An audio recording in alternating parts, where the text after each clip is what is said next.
Angel, une jeune fille noire américaine de 20 ans est la plus belle et la plus populaire de son université. Ses longs cheveux noirs et lisses, ses yeux marrons en amande et sa peau couleur ébène attirent tous les regards. Elle est toujours accompagnée de ses deux acolytes, Mia et Sarah. Mia, petite avec des cheveux ondulés châtains et des yeux noisettes.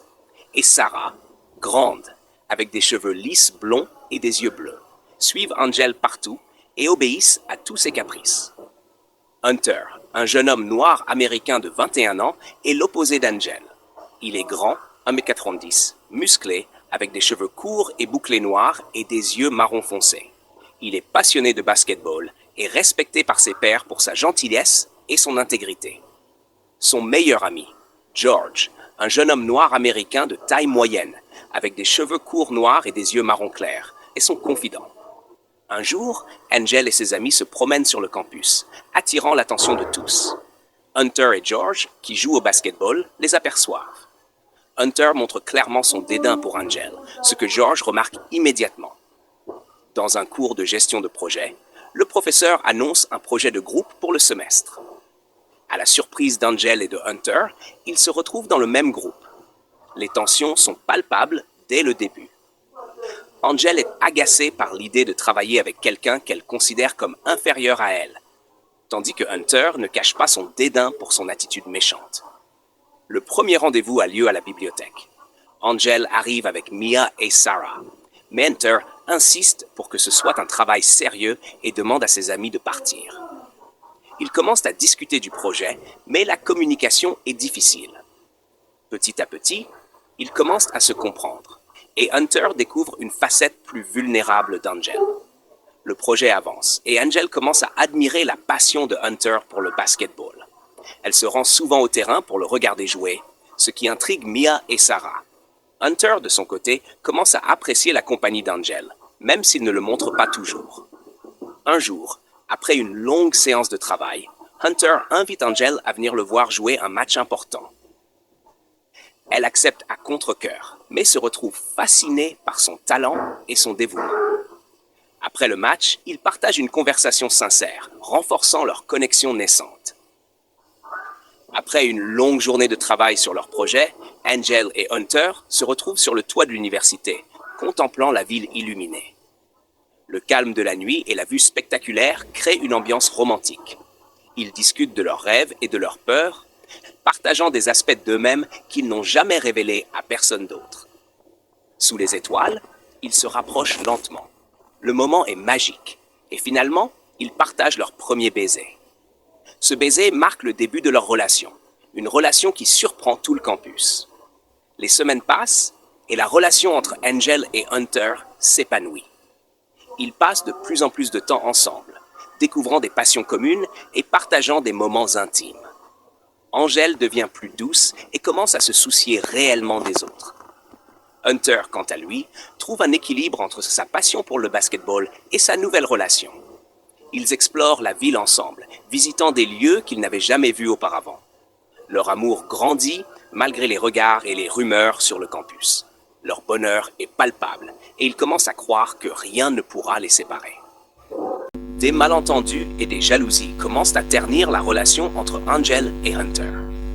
Angel, habituée à contrôler tout le monde autour d'elle, a du mal à accepter la liberté de Hunter. Les disputes deviennent fréquentes, souvent pour des raisons insignifiantes. Leur amour, autrefois si fort, commence à s'effriter. Un soir, après une violente dispute, Hunter quitte l'appartement d'Angel sous la pluie battante. Angel, brisée et en larmes, regarde par la fenêtre, réalisant que leur relation touche à sa fin. Hunter, bouleversé, marche sous la pluie jusqu'à un parc proche. Il s'assoit sur un banc, la tête basse, perdu dans ses pensées. George, inquiet pour son ami, le rejoint rapidement. Il met un bras réconfortant autour des épaules de Hunter, lui offrant des mots de soutien et de réconfort. Les jours passent et la tristesse d'Angel ne fait que s'accentuer. Chaque coin du campus lui rappelle Hunter. Elle se plonge dans ses études pour essayer d'oublier, mais ses pensées reviennent toujours vers lui. Chaque soir, elle se retrouve seule dans sa chambre, regardant par la fenêtre, les larmes aux yeux. Hunter, de son côté, s'entraîne plus que jamais au basketball. Il espère que l'épuisement physique pourra soulager sa douleur émotionnelle.